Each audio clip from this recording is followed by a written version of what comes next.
지난 한 달 동안이 아니고 이번에 2달 동안 안녕하셨나요? 반갑습니다. 꽃놀이 좀 하셨나요? 그러면 올림픽은 좀 즐기셨나요? 네, 올림픽 오늘 좀 정리해 왔습니다. 일단 올 초에 보면은 큰 화두는 쇼핑 이 오토어하고 한국에서 찬물인 오토어가 지금 미국에서 굉장히 핫하고요. 그다음에 올림픽에서 스포츠가 어떻게 가고 있는지에 대한 얘기 잠깐 나왔어요. 이 그래프는 지난 1년 동안에 이 빨간색은 앱스토어의 신규에 안드로이드는 파란색 그래프입니다. 그래서 제가 1년을 한번 바이올로지를 정리를 해봤더니 앱의 다양성이 이렇게 두 개의 OS가 다르다는 부분을 말씀을 드리고 싶고요. 지난 한 달 동안에 안드로이드는 14,000개 정도의 신규 앱이 나왔고요. 안드로이드는 7,800건, 그래서 특히 2월이 한국에서는 윈터 핫시즌이거든요. 그래서 게임이 많이 나왔습니다. 그래서 2월에는 여기 보시면은 이 위시라고 W가 이렇게 2월에 있었는데, 그리고 요새는 젊은 친구들이 커뮤니케이션을 뭐로 한다고 그러죠? 네, 이제 유튜브로 합니다. 그래서 이렇게 유튜브가 지금 페이스북도 밀치고 탑에 가 있고요. 아마존의 등을 밀치고 중동부터 북유럽, 남미 할 거 없이 알맛을 보신 알리익스프레스 이후로는 이제 유저의 중심에 있는 위시가 가장 큰 화두가 되고 있습니다.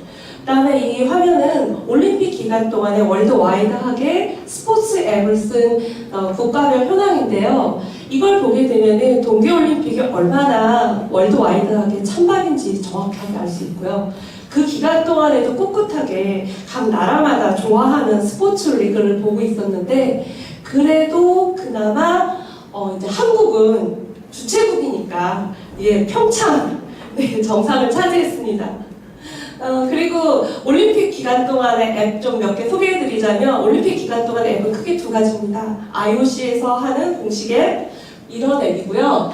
근데 별로 영향이 없었어요. 그 다음에 한국에 이게 POCOG가 이 평창올림픽위원회의 약자예요. 좀 굉장히 어려웠어요. 찾아보느냐고. 그래서 이렇게 월드와이드 하지 않게 만드는 것 자체가 브랜드 네이밍에서 참 아쉬웠고요. 요 4개의 앱이 대표적인 앱이고, 저 같은 경우는 올림픽 파이널 리그에 경기를 하나 보러 갔었습니다. 근데 모바일 티켓하고 종이 티켓하고 가격이 똑같은데 상당히 불편하더라고요. 일단 와이파이가 잘 안 잡혔고요. 그 티켓팅 이외에는 아무것도 쓸 수 없어서 기존에 이제 소치 말고 이전에 했었던 올림픽, 동계올림픽 앱하고는 상당히 격차가 컸습니다. 그 이유는 메인 스폰서의 차이가 있었기 때문인 것 같습니다. 그래서 이런 평창 앱이 오피셜하게 돌았는데 올림픽 기간 동안에 50만도 다운이 안 됐고요.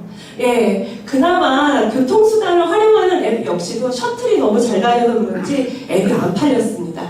그리고 이게 그 문제 18만원짜리 티켓을 살 수 있는 티켓 앱인데, 이 앱 역시 현장에서 제가 웨이팅을 하면서 봤는데, 직업이잖아요. 앱을 쓰는지 종이 티켓을 내는지 경기장 현장에서 봤는데 거의 없었습니다. 그분들이 화를 내셨어요. 모바일 티켓인데 왜 빨리 입장 안 시켜주느냐. 나도 기념으로 종이 티켓을 프린트아웃 해주면 안 되느냐. 그러니까 문자로 받은 게 티켓의 전부가 추억이 되신 분이 나왔습니다. 그리고 이 평창군에서 외국인들에게 이런 식으로 관광 정보를 주시겠다고 너무 참신해가지고 확실한 냉대를 받았고요.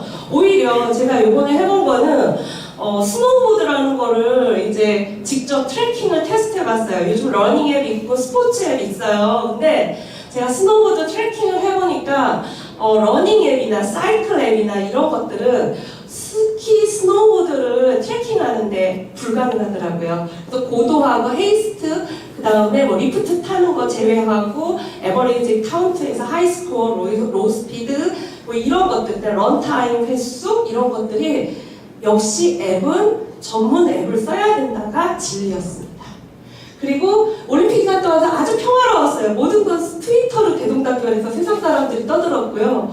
그런 것 때문에 지난 한 달 동안에 이런 앱들이 있었는데 하나 이슈라면 구글 앱이 하나 좀 특이하게 미국에서만 요번에 이제 아트하고 조화를 이루어서 나왔는데 이게 이제 요번에 출시되고 나서 70개국에 동시 배포됐는데요. 구글은 극과 극인 것 같습니다. 구글이 잘 되는 나라와 한국이죠. 구글이 전혀 약발이 약하다는 나라하고는 영향권이 달랐고요. 유튜브와 함께 요즘 화두가 되고 있는 거는 이렇게 비디오를 유통하는 MCM의 전성시대가 지금이 아닌가라는 생각이 들 정도고요. 그 밖에 이제 뭐 캐시백이라든지 이런 것들은 북미, 남미의 색다른 앱들이 좀 도출돼서 나왔습니다. 여기까지입니다. 감사합니다. 네, 감사합니다. 안녕하세요. 저는 빅서패스의 정윤호라고 합니다. 이제 간단히 제가 이제 이번 달에 느낀 부분을 좀 말씀을 드리겠습니다. 저는 이제 개인적으로 2018년도에 관심 분야는 어디라고 이제 생각을 좀 해봤는데요. 뭐 이유는 있지만 이제 이번에는 첫 번째 먼저 말씀드릴게요. 첫 번째는 저는 이제 부동산 이제 시장이라고 생각하고 있고요. 두 번째는 이제 아까 우리 이장님 말씀해 주신 것처럼 이제 블록체인 ICO 분야. 세 번째는 이제 두뇌, 브레인을 활용한 어떤 바이오 쪽. 네 번째는 어떤 게이밍, 다섯 번째는 이제 우주에서 거주하는 그런 산업을 주요 산업 성장 산업군으로 이제 생각하고 있고요. 먼저 이제 부동산 시장에 대해서 말씀드린 이유는 그 실리콘밸리에서 최근에 이제 피터 틸이 어떤 인터뷰에서 언급을 했는데 뭐 투자자 입장에서 저희가 투자를 다 하고 나면은 파운드에 들어가는 돈들의 많은 이제 돈들이 부동산 소유자한테 간다는 거죠. 예를 들면 연봉을 뭐 한 1억 받아도 월세로 뭐 50% 이상이 이제 그 부동산 소유자한테 나가기 때문에 그런 부분들을 이제 개선을 해야 되겠다는 약간 바람 또는 컨센서스가 이제 일어나는 것 같아요. 그리고 이제 첫 번째 어떤 시도 중에 하나를 이제 봤던 게 소셜 캐피탈이라는 곳에서 이제 투자한 곳인데 헙하우스라는 이제 회사가 있거든요. 만든 지 한 8개월 정도 이제 됐고 아직까지 초기 버전이에요. 그 뭐냐면 마이크로 에어비앤비라고 보시면 돼요.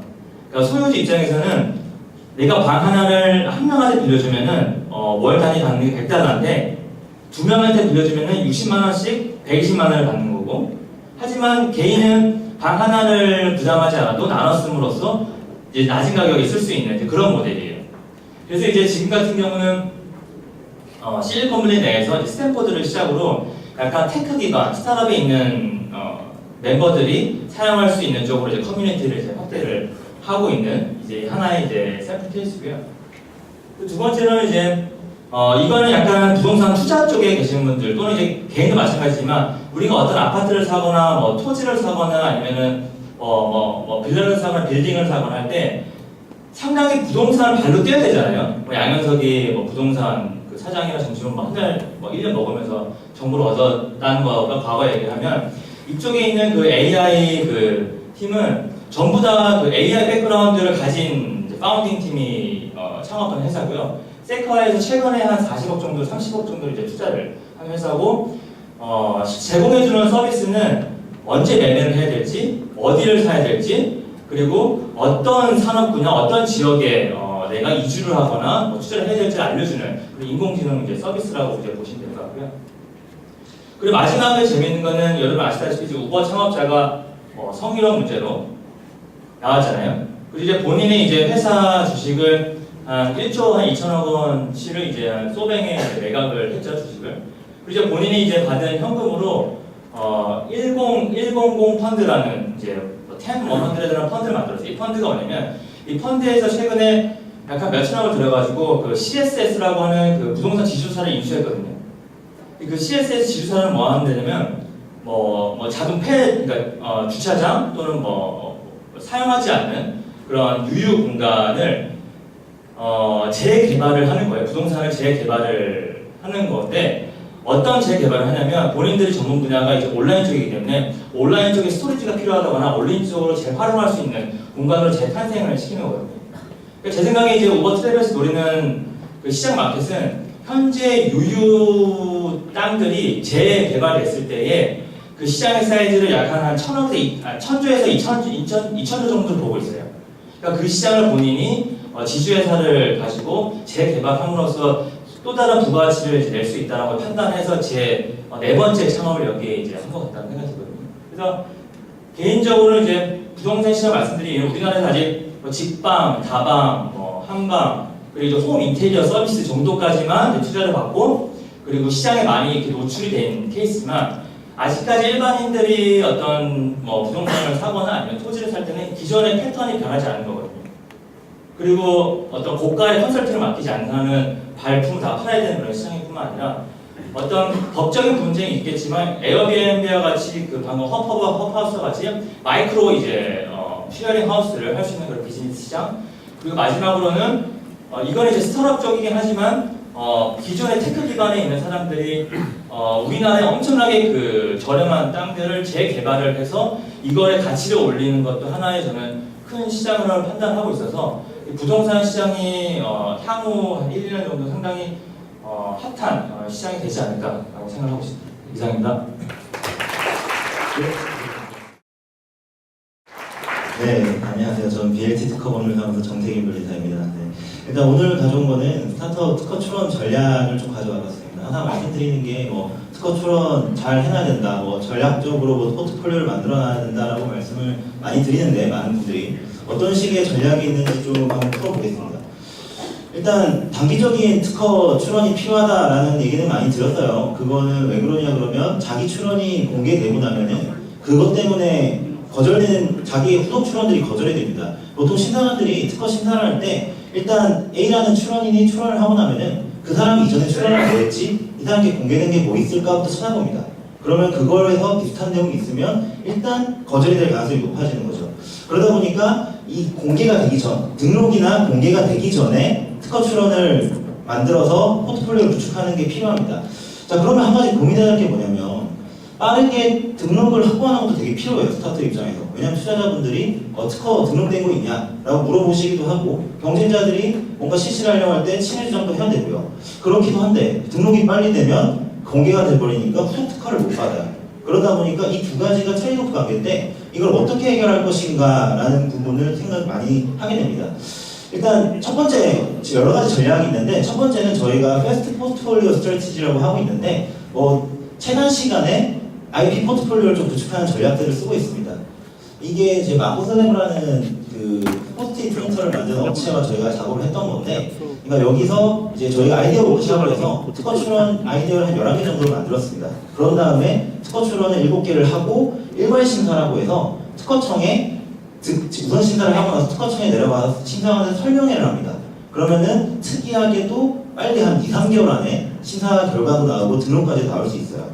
그래서 이거 같은 경우도 2016년 11월에 출원하고 2월부터 5월 사이에 등록이 다 됐습니다. 그래서 포트폴리오를 빨리 구축했던 사례고요. 그래서 만약에 아이디어들이 있고 이러한 것들을 빨리 특허 포트폴리오를 만들어놔야겠다라고 생각하시면 여러 개 출원을 한 다음에 이게 하나의 제품에 관한 거다라고 하면 일괄 심사를 써서 포트폴리오를 구축하실 수 있고요. 자, 그 다음에는 내가 아이디어가 여러 개 있는데 아직까지 정식으로 권리화할 정도는 아닌데 아니면 또 나중에 피봇할 수 있으니까 아이디어들을 좀 선점해놓고 싶다라고 할 때 하는 방식이 가출원을 여러 개 좀 하는 방식입니다.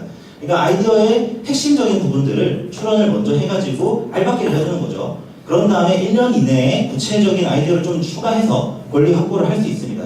이 예시는 좀 이따가 또 말씀드릴게요. 여기 나와있는 예시가 오큘러스가 미국에서 하는 전략입니다. 대부분의 미국 스타트업들이 그렇게 하고 있어요. 여기 보시면 2014년 5월달에 출원을 한 다음에 이게 가출원이라는 게 미국의 제도거든요. 아이디어 핵심적인 걸 출원을 합니다. 그런 다음에 1년 이내에 제대로 된 출원을 해서 등록을 받아내죠. 이런 식으로 진행을 하고 있고 한국에서도 똑같은 전략을 쓸 수 있습니다. 그래서 벤치마킹에서 많이들 이러한 방식으로 전략을 쓰고 있습니다. 자, 그리고 다음 방식은 저희가 좀 고안한 방식인데 더블 어플리케이션 루트라는 게 있어요. 그러니까 하나의 특허 출원을 하면서 이걸 출원을 두 가지로 던집니다. 하나는 빠르게 등록을 확보하는 출원, 하나는 방금 말씀드린 가출원처럼 우선권을 잡아주는 역할. 이렇게 하면은 위의 출원이 빨리 등록이 된다 하더라도 두 개의 출원은 앞으로 판단 시점을 당길 수가 있어요. 가출원에 대해서 우선권 주장이라는 걸 하게 되면은 심사를 특허청의 심사관들이 이 날짜를 기준으로 하게 됩니다. 그러면 뒤에 이제 등록이 된 게 있다 하더라도 날짜가 빨라지겠죠. 그러한 전략으로 지금 여러 스타트업들이 저와 함께 좀 전략적으로 하고 있는데 이렇게 하는 이유는 미국에서는 이와 비슷한 형식으로 할 수 있는 방법이 있어요. 그런데 한국에는 그러한 방식이 없다 보니까 미국 향으로 어떻게 하면 특허 전략을 준비할 것인가 라는 걸 생각하면서 이러한 전략을 준비할 수 있고요. 자, 그 다음으로 이제 빅북 어플리케이션이라는 게 있는데 이건 잘 쓰진 않습니다. 어떠한 거냐면 아이디어가 정말 많아요. 지금 이거에 대해서 고민한 지 엄청 오래돼서 거의 특허처럼 명세서를 쓰면 책 정도를 만들 수 있다라는 겁니다. 그래서 빅북입니다. 그래서 그 정도의 출원을 하나 던져놓고 거기서 하나씩 빼서 이제 특허 등록을 받는 거예요. 그러면 분할 출원이라는 걸 할 때는 앞에 출원한 날짜를 기준으로 심사를 받거든요. 출원일자가 그 날짜가 됩니다. 그러다 보니까 원하는 아이디어들을 계속 빼서 등록을 받아낼 수 있는 방식이 이 전략이고요. 자, 마지막으로 이제 분할 출원을 이용한 전략인데 이 사례를 좀 말씀드리면 이 아까 전에 보여드렸던 플러스 사례도 비슷합니다. 한국에서는 원래 분할 출원이라는 거를 특허청에서 거절을 내거나 했을 때 대응하는 수단으로만 쓸 수 있었어요. 근데 미국은 등록이 되고 나서 이 권리를 내가 더 넓게 받고 싶다라고 할 때 분할 출원과 비슷한 제도를 쓸 수 있었거든요. 그러한 방식으로 몇 년 전에 바뀌었습니다. 그래서 저희가 하고 있는 방식은 원출원을 합니다. 그런 다음에 등록 결정이 나와요. 심사관이 이 부분은 등록을 주겠다라고 쉽게 허용해주는 부분도 있고 대응해서 등록이 됐어요. 근데 이 부분을 좀 더 넓게 받아야지 우리 권리를 경쟁사 대비를 확실하게 할 수 있을 것 같다라는 생각이 들면은 등록료 납부하기 전에 분할 출원을 합니다. 그러면 그걸로 청구항을 더 높여서 대응을 해보는 거죠. 그렇게 해서 지금 하나의 더 특허를 등록받습니다. 만약에 여기서 좀 만족이 안 된다, 또 등록을 하나 더 넓게 받고 싶다라고 하면 이 비용 납부하기 전에 또 분할 출원 하는 거죠. 이런 식으로 계속 조금씩 넓혀서 권리 확보를 진행할 수 있습니다. 이런 형식으로도 미국 업체들은 아주 많이 하고 있고요. 그걸 벤처마킹해서 한국의 스타트업들도 많이 이런 방식을 쓰고 있습니다. 네, 이상으로 제 발표를 마치겠습니다. 감사합니다. 네, 감사합니다. 네, 스타트업 법률 발표한 지 거의 스스로 4년차 되는 것 같습니다. 그동안 제가 많이 빠진 것 같아서 지금 죄송하고 2018년에는 많이 또 열심히 해서 또 도움이 될 수 있도록 노력을 하겠습니다. 할 때마다 제가 항상 비슷한 주제로 말씀을 드렸는데요. 회사에 운영하실 때 법률적인 부분을 어렵게 생각하지 마시고 근본적인 세 가지로 나눠서 생각하시면 돼요. 이 회사를 누가 소유하고 있느냐, 이 회사를 누가 실제로 점유 운영하고 있느냐, 또 이 회사는 누가 통제를 해야 되느냐. 사실 모든 조직에서 이 세 가지 원리로 조직은 작동이 하죠. 그것을 이제 주식회사 어떤 영리단체로 풀어낸 것이 대한민국의 상법, 글로벌 회사법이 될 것 같습니다. 주식회사는 소유권은 주식으로 표시될 되고요. 점유권은 회사의 경영진의 경영권, 근로자의 근로권, 통제권은 회사에 투자한 투자자나 채권자 그리고 기타 창업자들이 이 회사에 어떤 통제권을 가지느냐 이런 것들이 이제 법률로서 구체화돼서 나타나는 것입니다.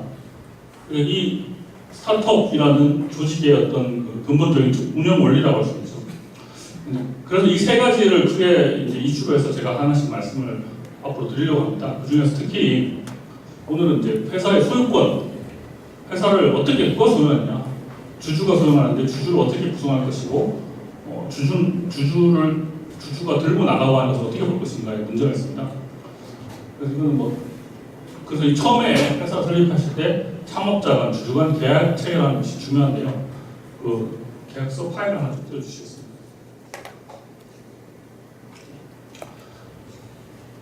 이게 실제로 스타트업 창업할 때 제가 몇 번 드렸던 그런 계약서인데요. 이 계약서는 특이한 게 이렇게 보통 계약서는 특이한 게 있습니다. 보통은 A, B, C 세 분이 모여서 우리 회사 시작하자 몇 %씩 가지고 시작하자 했는데 이 회사는 특이하게 갑화을이 있고 세 번째 당사자로 회사라는 게 있어요. 회사. 이게 무엇이냐?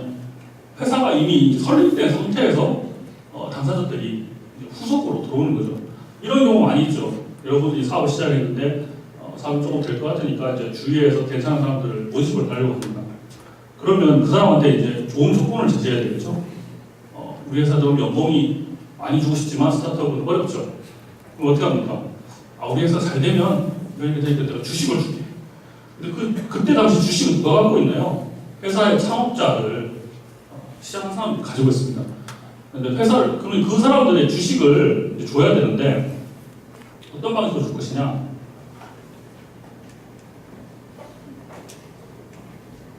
주식을 회사를 설립할 때는 돈을 그 예금에 넣어가지고 출자를 해서 등기를 해서 하지만 회사가 설립된 이후에는 그 주주가 오는 사람들한테 주식을 주는 거죠. 그래서 이 회사 같은 경우는 이제 대표 회사가 100% 가지고 있었어요. 근데 이제 어떤 유능한 사람을 스카우트한 다음에 그 사람한테 주식 8%를 일단 들어오는 그 사이닝 보너스로 주기로 했어요. 나중에 자기 전체 주식 22%를 매수 선택권 구간에서 사용하기로 한다라고 이렇게 약정을 했습니다. 근데 이게 혼동이 있는 주식 매수 선택권, 스톡옵션이죠. 스톡옵션은 원칙적으로 주는 주체는 회사예요, 회사. 회사가 신주를 발행하거나 아니면 뭐 다른 주식을 매입해서 주는 게 스톡옵션입니다. 근데 이 경우에는 현재 100% 가지고 있는 주식을 갖고 있는 사람이 창업주이기 때문에 이 사람이 나중에 회사에 자신의 주식을 회사에 팔아서 다시 스톡옵션을 부여하거나 아니면 회사가 신주를 발행하는 것으로 스톡옵션을 주겠다라고 이렇게 별도로 약정을 한 겁니다. 이런 형태로밖에 사실은 스타트업을 사람을 스카우트할 수밖에 없습니다. 근데 이렇게 돈을 이제 스카우트했는데 이러다 보니까 막상 이 회사 일하는 사람이 약속한 거 잘 열심히 안 해요. 별로 회사에 도움이 안 됩니다. 그리고 갑자기 어느 순간 회사를 그만둬버립니다. 그럼 어떡합니까? 기존에 주는 주식은 그대로 가지고 있죠. 그래서 이 경우에 이런 제한을 듭니다. 퇴사 제한. 너는 이 계약 체결하는데 2년 동안 퇴사해서는 안 된다. 그리고 만약 2년 이내에 퇴사하는 경우에는 이렇게 주식을 반환해라. 비율까지 구체적으로 정해서 하고 있습니다. 만약 이걸 어길 경우에는 주식 가액이 얼마나 배상해야 된다. 이런 약정도 있죠. 그리고 당사자가 유고됐을 경우, 예를 들면 뭐 어떤 사고가 발생할 경우에 또 주식의 소유주가 불분명하죠. 이런 경우도 주식을 이렇게 배분할 수 있다는 거예요. 주식 우선 매수권은 이 사람이 갑자기 주식을 또 팔려고 할 수 있죠. 제3자에게. 그런 것들 경우에 기존의 회사에 있는 기존 주주들이 우선적으로 매수할 수 있다는 그런 논리를 놓고 있습니다. 마찬가지로 또 넌-컴페티션, 경영금지 의무 정하는 것들. 그래서 회사의 소유권을 처음 시작할 때 잘 정하셔야 됩니다. 근데 당연히 창업자가 많이 가지지만 회사에 기여하는 사람들에게 그 기여 비율에 따라서 이렇게 분배할 수 있도록 처음에 주주 간 계약, 창업자 간 계약을 잘 체결하셔야 됩니다. 여러분 최근에는 스타트업들 하시는 분들이 거의 한 70-80% 이상 이런 계약을 체결하시고 시작하는 것 같습니다. 4년 전하고 다르게 하시기 전에 이런 구체적인 문구나 회사에 어떤 구조가 발생할 수 있는지에 대해서 사전 검토를 충분히 하시고 계약을 체결하시기 바랍니다. 감사합니다. 감사합니다. 일단 저희가 이 크라우드 펀딩을 제가 3년 넘게 고벤처 포럼에서 계속 소개를 하고 있는데 이 시간이 지나는 만큼 이 크라우드 펀딩 시장 국내에서 점점 더 커져가고 있습니다. 특별히 2017년 하반기부터 더 폭발적으로 성장을 하고 있는데요. 이제 지난번에 1월 달에 오지만 지난달에는 어차피 고벤처가 없었기 때문에 저희가 3월 달인데도 2017년도 전체적인 크라우드 펀딩이 어떤 카테고리에서 주로 좀 됐는지 저희 와디즈에 있는 여러 카테고리 사례를 좀 소개해 드릴 예정이고요.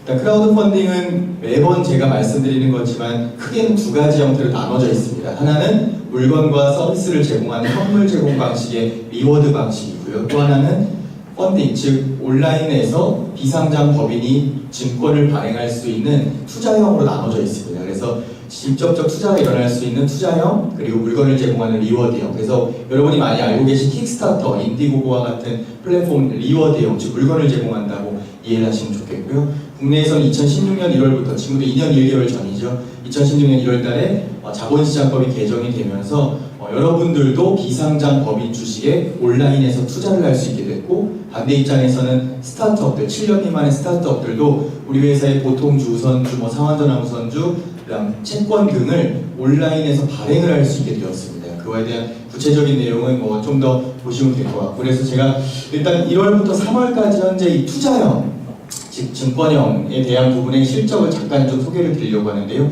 이건 제 와디즈 실적이 아니라 저희 이제 현재 13개의 중개업자들이 있습니다. 금융위원회 라이센스를 받은 13개 중개업자의 합계 금액인데요. 일단 1월부터 3월까지 전체 펀딩 시도가 있고 성공이 있습니다. 크라우드 펀딩은 목표 금액을 달성을 해야만 자금 조달이 되기 때문에 그 부분이 이제 실제로는 시도는 했지만 실제 성공률이 매우 높았습니다. 거의 한 80%가 넘는 수준이었는데요. 약 46개 회사가 총 80억 정도의 자금을 대중으로부터 조달을 했습니다. 조금 더 자세히 보자면 업종별로 좀 나눠보면요.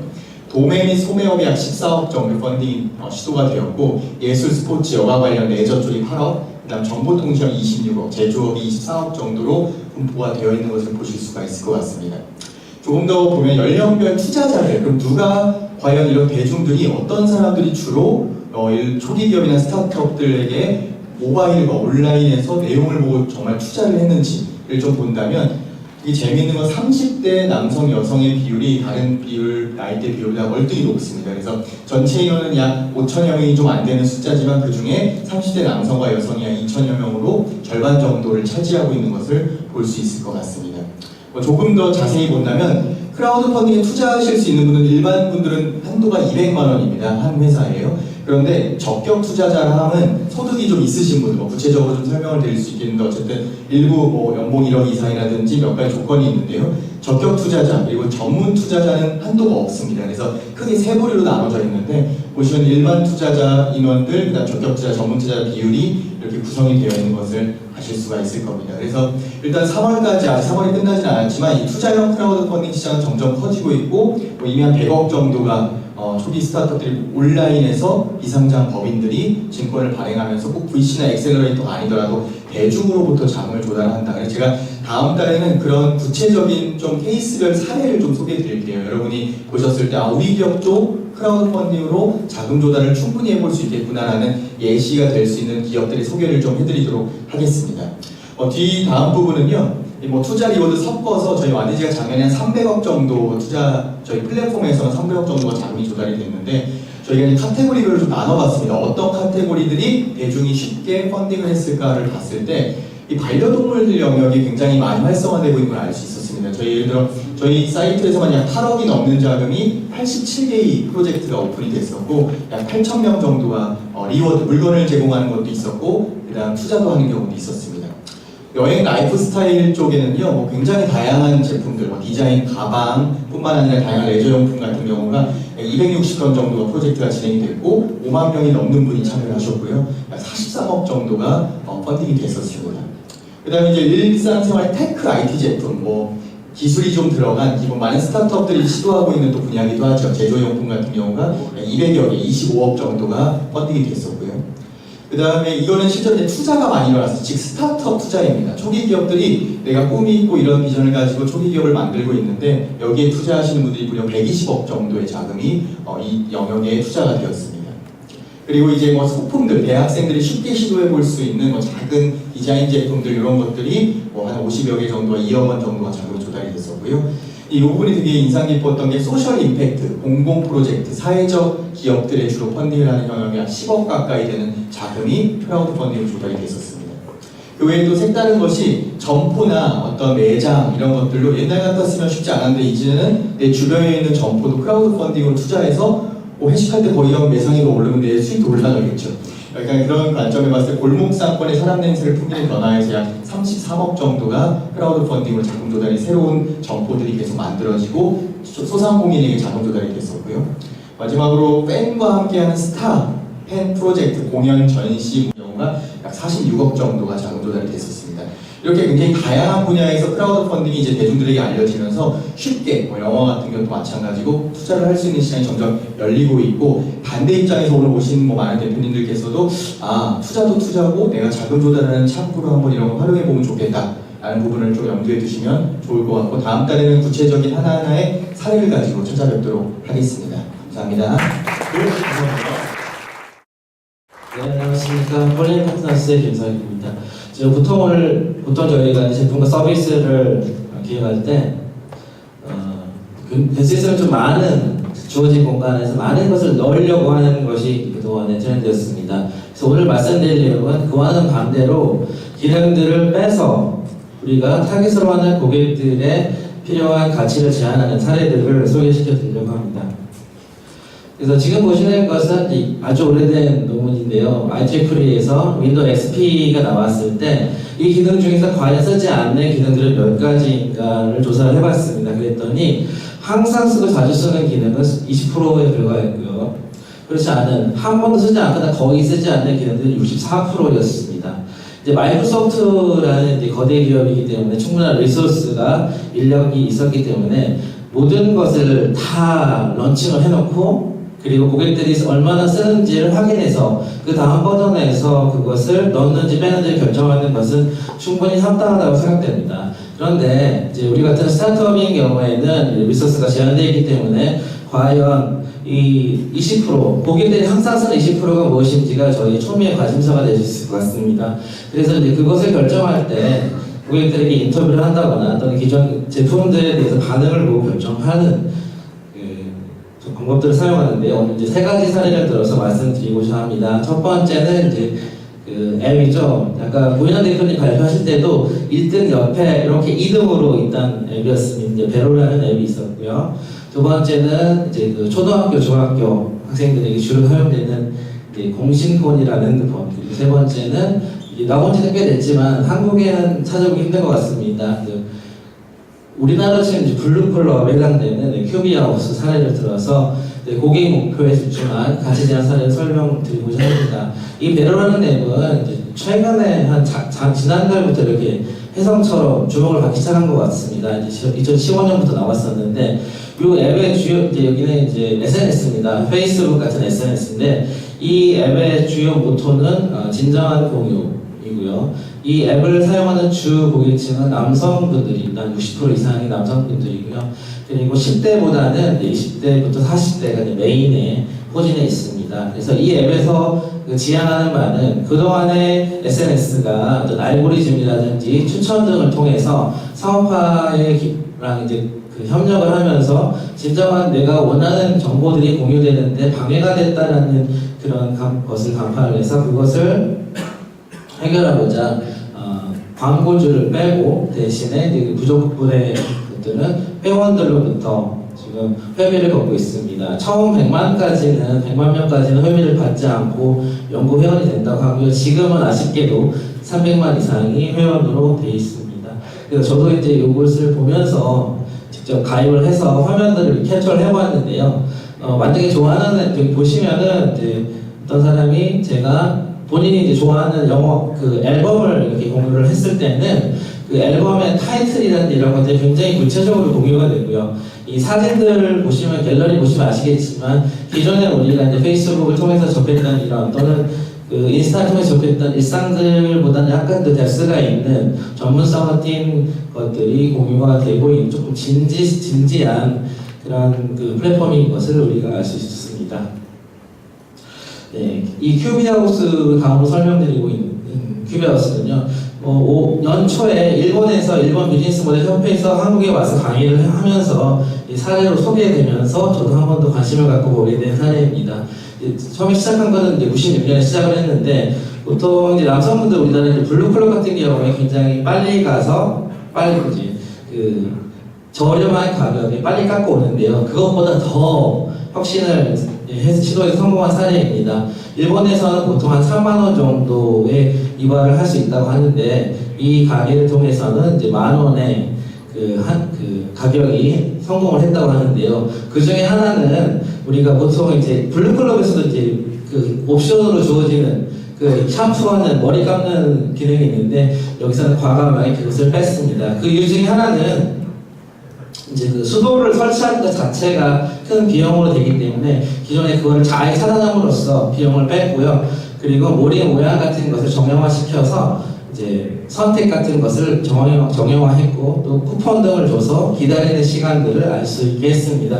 그래서 기능들을 빼므로써 이렇게 혁신을 시도했고 또 이제 경력 단절 여성들도 이제 머리 모양들이 거의 정해져 있기 때문에 6개월만 이렇게 훈련을 받으면 다시 이용을 할 수 있는 그런 것입니다. 마지막으로 짧게 소개해드리는 공신폰 같은 경우는 이제 지금 스마트폰이죠. 스마트폰에서 기능들을 다 빼고 나서 와이파이도 안 되고 앱도 거의 안 됩니다. 그래서 개인적으로는 저희 큰 아이도 지금 이 폰을 강제로 쓰고 있는데 엄마들이 되게 좋아하는 폰이죠. 그래서 엄마들은 아이들이 스마트폰 안 했으면 좋겠고 하지만 핸드폰이 있어야 되겠으니까 이 폰이 나왔고요. 지금 작년 같은 경우에 월 2,000대 정도로 팔린다고 합니다. 그래서 기존에 다운그레이딩을 시켜서 성공한 사례 중에 하나로 이렇게 이제 볼 수 있을 것 같습니다. 그래서 오늘 말씀드린 3가지 사례, 그 SNS 이제 베로 그리고 핸드폰인 공신폰 그리고 이제 머리를 깎는 그 체인님, 큐비 작업을 통해서 고객들이 원하는 것은 많은 기능이 아니라 본인들이 정말 필요하는 그런 가치가 있기 때문에 그것을 잘 파악하시면은 더하기가 아니라 빼기로서도 우리가 고객이 원하는 제품과 서비스를 충분히 제공할 수 있다는 것을 말씀드리고자 했습니다. 이상입니다. 네, 감사합니다.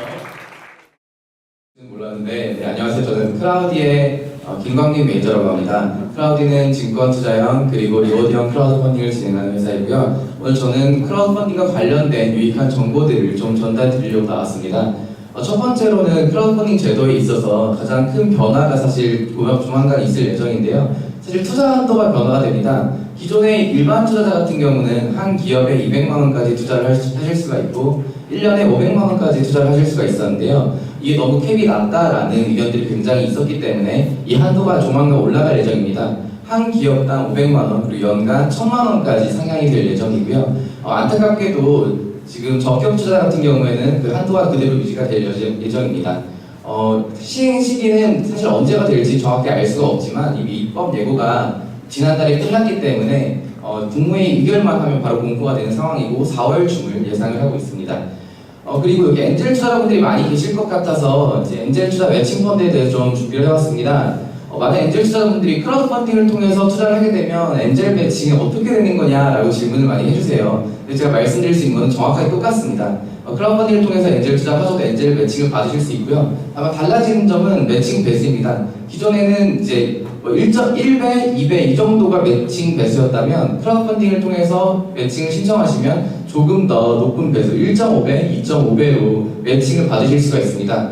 그리고 기존 유형과 다르게 또 하나의 유형이 있습니다. 크라우드 펀딩 성공기업 유형이라는 건데요. 이거는 직접 투자자로 전문 엔젤 투자가 들어오지 않아도 엔젤 매칭을 기업이 신청하실 수가 있는 제도입니다.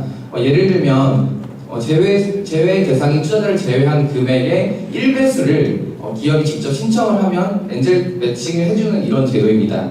확인하시면 될 것 같고 그 다음은 정부 사업 중에 하나인데요. 2월 2일 공고가 났고 크라우드 펀딩 성공 기업 중에서 특정한 조건을 만족한 기업들에게 R&D를 지원해주는 이런 정부 사업입니다. 이건 크라우드 펀딩 성공 기업들만 신청 대상이기 때문에 다른 타 R&D 사업에 비해서 경쟁률이 낮다라는 장점이 있고요. 약 예산이 한 40억 정도로 책정되어 있기 때문에 빨리 신청을 하시는 게 좋으실 것 같습니다. 그리고 이 R&D가 선정된 기업들에 대해서 엔젤 매칭 또한 추가로 지원이 됩니다. 아까 크라우드 펀딩 성공 유형 같은 경우에는 매칭 배수가 1배임에도 불구하고 만약 이 R&D를 통해서 엔젤 매칭을 진행하셨을 경우에는 매칭 배수가 2배까지 올라갑니다. 그렇기 때문에 해당이 되시면 당연히 좋다고 보실 수가 있을 것 같습니다. 그리고 이제 크라우드 펀딩을 성공을 하시면 코넥스의 특례 조건으로 상장하실 수 있는 기회가 있는데요. 많은 분들이 모르고 계실 것 같아서 이렇게 제가 설명을 드립니다. 예를 들면 전문 투자자 이익이 포함되고 그리고 50만 원 이상 투자자가 48인 이상 있을 때 코넥스의 특례 조건으로 상장하실 수가 있습니다. 그리고 하나 좋은 게 더 있는데요. 코넥스의 특례 조건을 상장하실 경우에는 지정자문의 선정이 3년간 유예가 됩니다. 지정자문의는 증권사가 할 수 있고 연간 비용이 수천만 원에 달하기 때문에 사실 많은 스타트업, 벤처기업들이 코넥스 상장을 꺼리게 되는 주요 요건 중에 하나였는데요. 이것이 3년 동안 유예가 되기 때문에 굉장한 메리트가 될 수 있다. 이렇게 생각하시면 될 것 같습니다. 네, 마지막인데요. 잠깐 이제 저희가 한 행사를 잠깐 소개를 드리려고 합니다. 저희가 크라우드 펀딩을 진행하기 전에 사실 많은 기업들이 대중들에게 소개하기 위해서 오프라인 행사를 또 진행을 합니다. IBK 파이낸스 타워 175점에서 저희 진행을 하고 약 보통 200명에서 300분 정도가 참석을 하세요. 그래서 만약에 스타트업 투자에 관심이 있으시다 하시면은 참석하셔서 많은 스타트업 만나보셔도 좋을 것 같습니다. 네, 영상 잠깐 틀고 마치도록 하겠습니다. 네, 감사합니다. 네, 감사합니다.